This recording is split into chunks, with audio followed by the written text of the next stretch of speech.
Inovasi sosial dalam penghapusan kemiskinan ekstrim. Talk show ini memberikan gambaran bagaimana data, teknologi, dan pendekatan sosial berperan nyata dalam mendukung target Indonesia bebas kemiskinan ekstrim pada 2025. Telah hadir di tengah-tengah kita yaitu kedua narasumber kita. Yang pertama ada Direktur Utama PISPAT yaitu Bagas Miftahul Haq dan juga Ananda Dwi Prasetyo selaku peneliti kebijakan sosial PISPAT dan juga Humas. Beliau aktif dalam riset-riset kolaboratif dengan pemerintah daerah di wilayah prioritas seperti NTT dan Papua Barat, khususnya dalam digitalisasi bantuan sosial. Mari kita mulai talk show-nya. Yang pertama bisa dibuka oleh Bagas. Oke teman-teman, judul kali ini adalah dampak inovasi sosial dalam penghapusan kemiskinan ekstrim. Boleh Oke, rekan-rekan media semuanya, izin saya menyampaikan update situasi kemiskinan ekstrim pada tahun 2025. Kita santai aja. Nah, menurut BPS pada bulan Maret 2025 jumlah penduduk miskin ekstrim tercatat kurang lebih 4,6 juta jiwa. Itu sangatlah banyak dan turun signifikan dari tahun sebelumnya. Lalu wilayah prioritas yang kita anjurkan adalah Papua, NTT, Maluku Utara, dan sebagian Sumatera Selatan. Dan pada situasi tersebut, yang pasti kita punya tantangan utama untuk mencegah situasi kemiskinan ekstrim yang makin melonjak. Yang pertama, yang pasti data tidak sinkron atau double beneficiary. Yang kedua, yang pasti bantuan itu tidak tepat sasaran. Seringkali bantuan tidak tepat sasaran. Banyak oknum-oknum yang menyalahgunakan bantuan tersebut, atau bisa dibilang dikorupsi atau digunakan untuk kepentingan sendiri. Selanjutnya, yang terakhir, masih ada stigma sosial terhadap penerima bantuan. Seringkali di lingkungan sosial masih banyak kesenjangan yang mungkin masyarakat kalangan menengah ke bawah itu tidak menerima bantuan yang sudah diberi oleh pemerintah. Lanjut.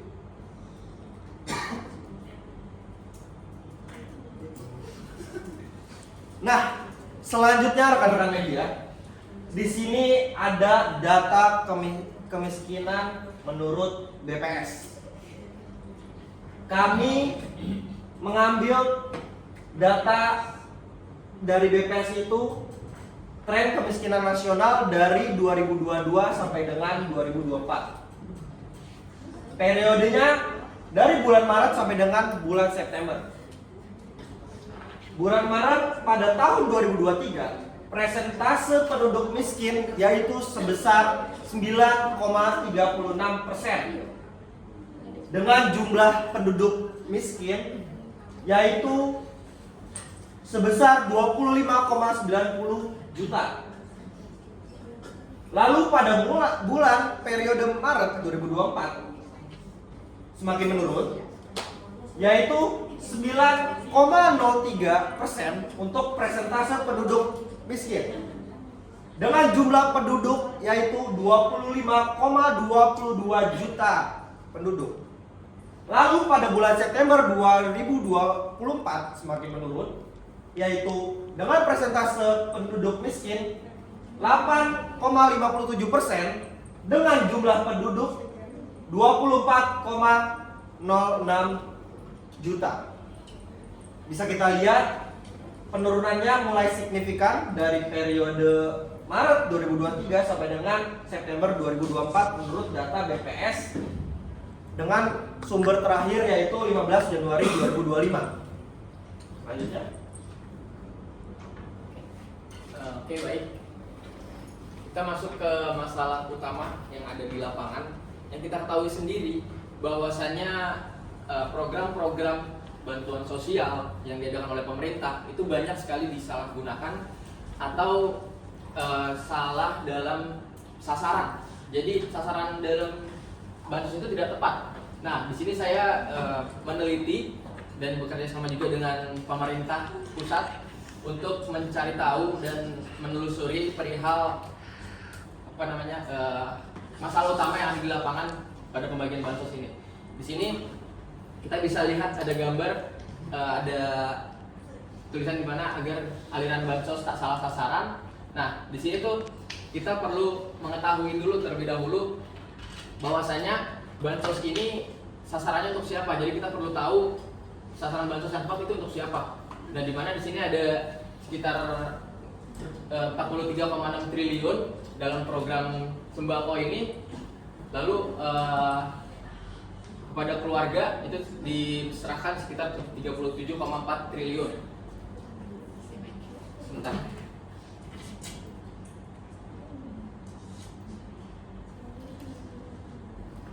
Nah, di sini Kemensos, setelah saya cari tahu dan berbicara dengan Kemensos, bahwasanya Kemensos itu bicara tanggap darurat perihal bantuan sosial sembako dan makanan siap saji Kemensos bagi warga DKI. Itu sekitar Rp 45 miliar. Lalu juga terdapat bantuan santunan kematian sekitar Rp 15 miliar. Lalu bantuan khusus, bantuan sosial tunai untuk di luar Jabodetabek itu sebesar 16,2 triliun, dan bantuan sosial sembako untuk Bodetabek atau Bogor, Depok, Tangerang, Bekasi itu sekitar 1,8 triliun. Nah, di sini juga ada dari saran-saran KPK, di mana KPK itu memberi saran bahwasannya komisi memberikan sejumlah rekomendasi agar pendataan dan penyaluran bansos itu tepat dan tidak salah sasaran. Yang pertama itu kementerian atau lembaga dan pemerintah daerah dapat melakukan pendataan di lapangan, namun tetap merujuk pada data terpadu kesejahteraan sosial. Jadi di sini banyak lembaga-lembaga yang berkaitan dan juga harus berkomunikasi, di mana koordinasi antar lembaga ini harus benar-benar dijaga. Karena kalau tidak dijaga ya akan timbul lagi tidak tepatnya sasaran dalam pembagian bantuan sosial. Lalu yang kedua, di situ ada jika penerima bantuan terdaftar pada DTKS namun fakta di lapangan tidak memenuhi syarat. Nah, ini sering bahwasanya banyak yang terdaftar DTKS namun di lapangan itu tidak memenuhi syarat atau tidak ada pembaruan data dari pemerintahnya. Nah, sebagai penerima bantuan maka harus dilaporkan ke Dinas Sosial untuk pusat data untuk perbaikan DTKS. Jadi pembaruan atau upgrade dari DTKS ini penting untuk menjaga update data supaya tidak terjadi hal-hal yang sebelumnya terjadi. Lalu yang ketiga ada data dari penerima bansos, program-program lainnya atau data hasil pengumpulan di lapangan agar dipadankan data NIK dan dengan data dinas kependudukan dan pencatatan sipil setempat. Ini juga penting. Lalu yang keempat, kita masuk ke kementerian atau lembaga ini dan Pemda menjamin keterbukaan akses dan data tentang penerima bantuan. Nah, keterbukaan akses tentang penerima bantuan ini sangat sulit, di mana masalah-masalah kita itu pemerintah ini banyak yang tertutup dan lembaga-lembaga banyak yang tertutup untuk aksesnya. Jadi mungkin ada hanya untuk beberapa orang saja yang memang diberikan akses mudah atau terbuka, sehingga masyarakat kecil itu kurang memahaminya. Lalu yang kelima ada KPK ini mendorong pelibatan dan peningkatan peran serta masyarakat untuk mengawasi. Artinya adalah peran masyarakat ini sebagai komunitas lokal, yang dimana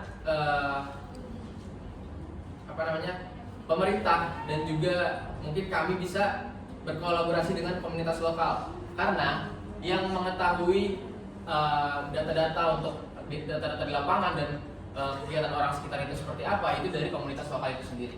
Oke, yang masalah kedua adalah minim inovasi sosial. Setelah diketahui inovasi sosial itu di mana pemerintah ini kurangnya memberikan inovasi kepada masyarakat, karena masyarakat ini masih banyak yang belum mengetahui tentang pemanfaatan teknologi digital. Jadi digitalisasi dalam masyarakat itu masih kurang.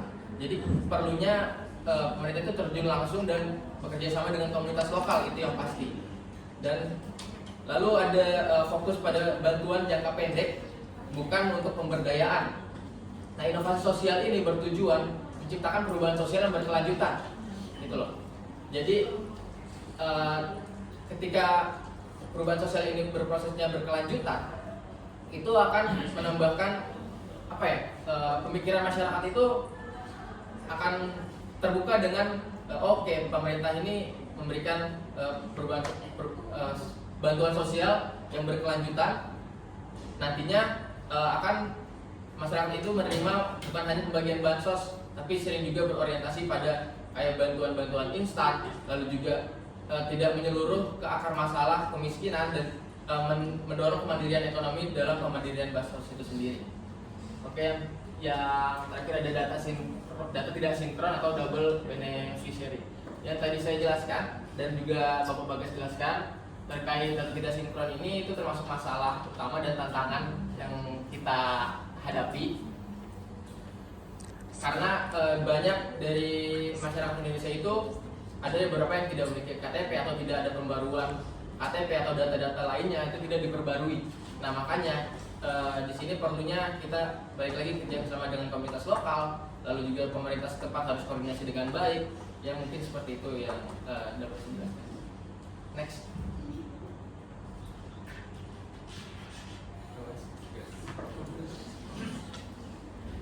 Jadi teman-teman, rekan-rekan media semuanya yang bertanya-tanya inovasi sosial itu apa sih? Mungkin rekan-rekan media masih bingung untuk penjelasan inovasi sosial itu apa. Jadi secara singkat, inovasi sosial adalah solusi baru terhadap masalah sosial yang lebih efektif, efisien, dan berkelanjutan, yang melibatkan partisipasi masyarakat, itu udah pasti, memanfaatkan teknologi, dan memperkuat kolaborasi antar pihak. Nah, kolaborasinya seperti kita bersama dari rekan media terhadap kebijakan kami, terhadap Pispat, dan beberapa stakeholder eksternal seperti dari pemerintah, dari tadi sempat disebutkan oleh Bapak Ananda Dwi Prasetyo yaitu KPK. Semua kita berkolaborasi. Dan di sini ciri-ciri dari inovasi sosial itu yang pasti berbasis kebutuhan real masyarakat. Jadi kebutuhan masyarakat udah pasti kita inovasikan terus-menerus. Dan selanjutnya yang pasti kita menggunakan data dan teknologi, tapi tetap mudah diakses. Sekarang data dan teknologi dimanapun, di website atau di sosial media, itu semuanya bisa diakses oleh siapapun itu. Kita yang pasti transparansi adalah yang utama. Dan yang terakhir, digerakkan oleh komunitas, bukan hanya pemerintah. Di sini kita bergerak untuk membantu pemerintah mengatasi kemiskinan yang terus berlanjut. Seperti itu, teman-teman. Rekan-rekan media semuanya. Oke, ini ada studi kasus dari yang setelah kita kerjakan atau kita jalankan, di mana kita melalui kolaborasi dari 3 desa yang ada di NTT. Itu jangka waktunya itu kita kolaborasi sekitar setahunan pada tahun 2024 hingga 2025. Dan kolaborasi ini melibatkan beberapa pihak dari pemerintah daerah, lalu juga komunitas lokal dan juga tim Pispat sendiri. Nah, di sini alhamdulillah kita mendapatkan akurasi data bansos itu naik sekitar 31%, dan juga keluarga miskin ekstrim turun hingga 18% pada jangka waktu 10 bulan.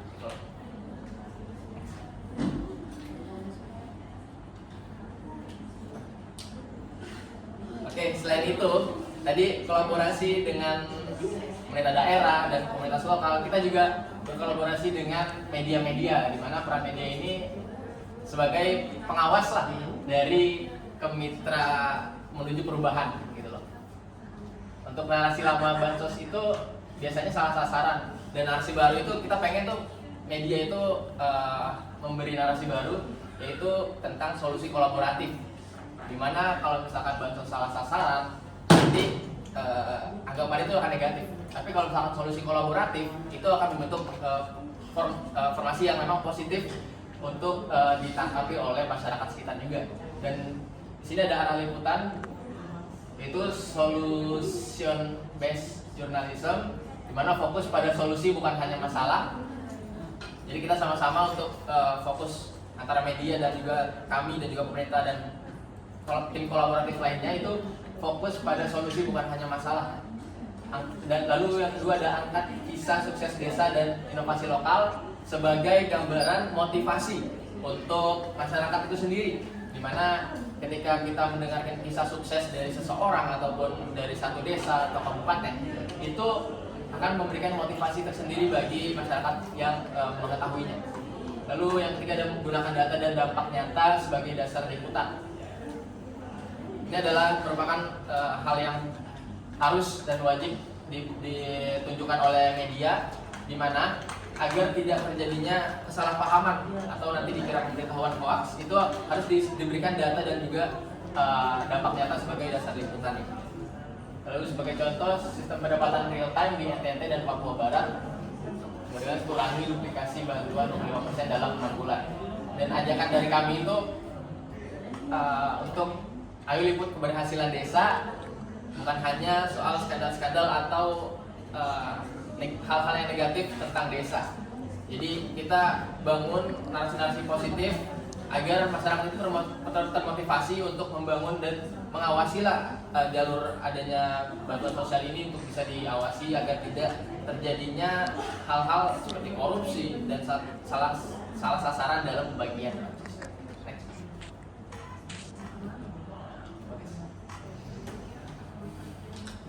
Oke, rekan-rekan media semuanya,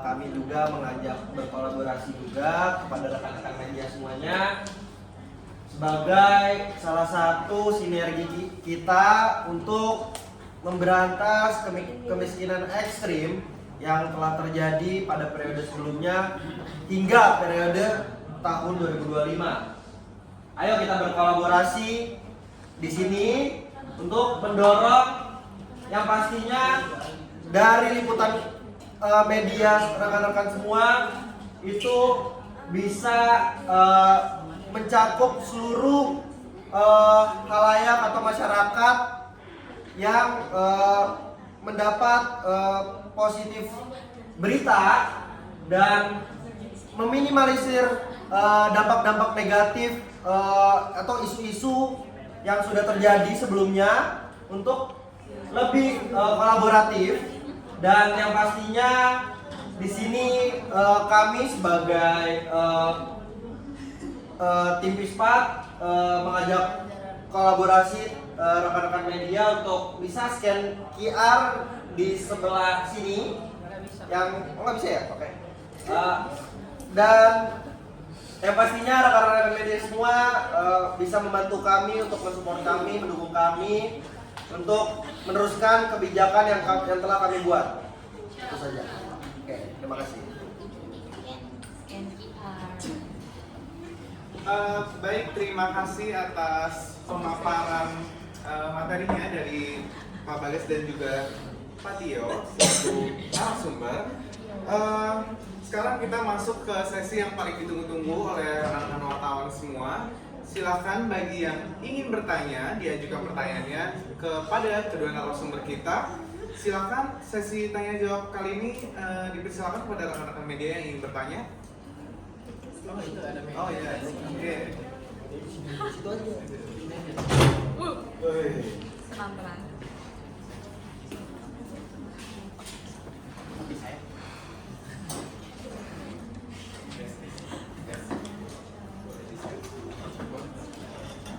Oke, sebelumnya terima kasih atas penjelasannya dari narasumber.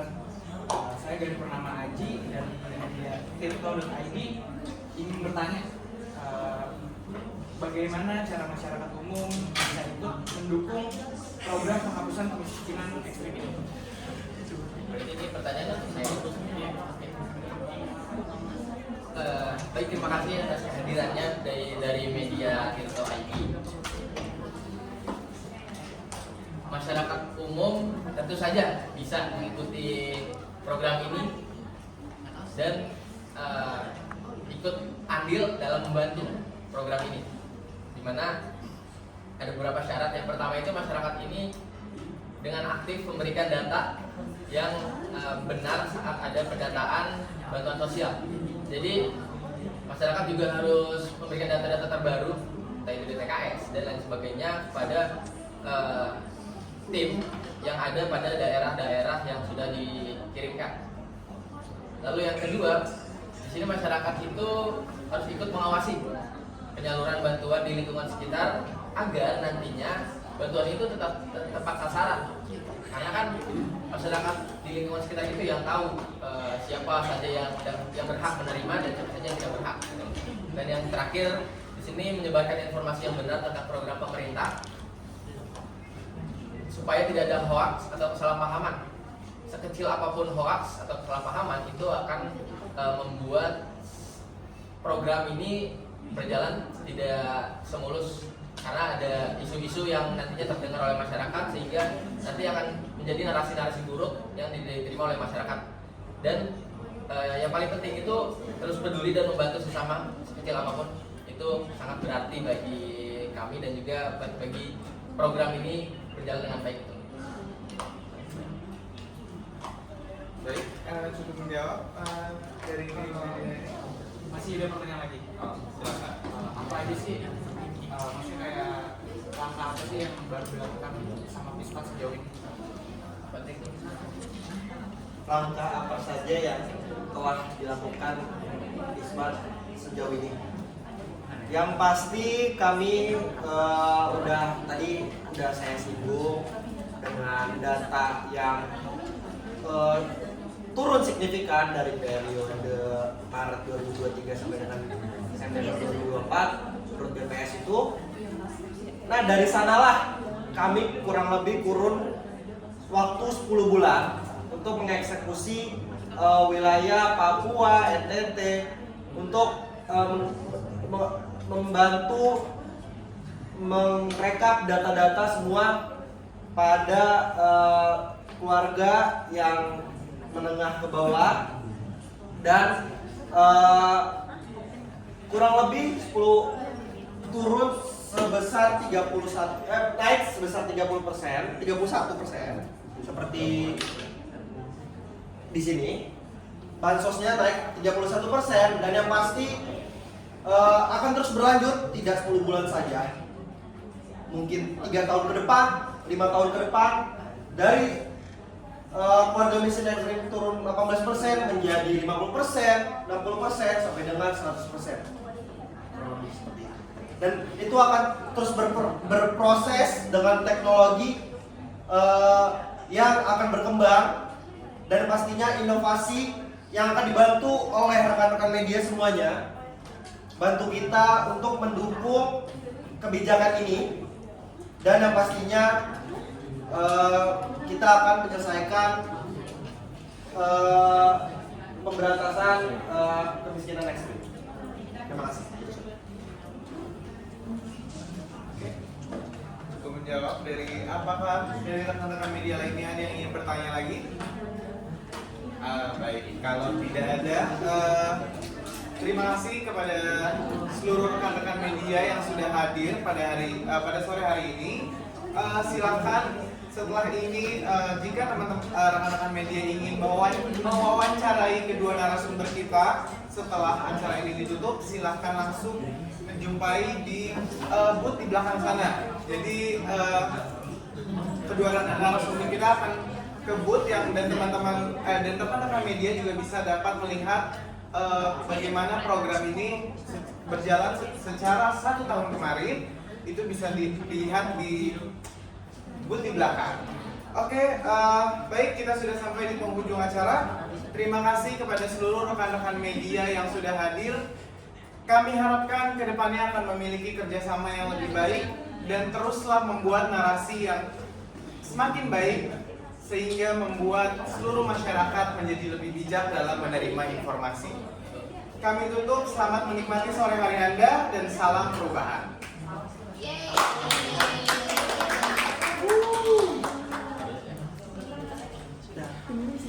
Satu lagi masih cukup nggak sih? Enggak, Bu. Masih Bu.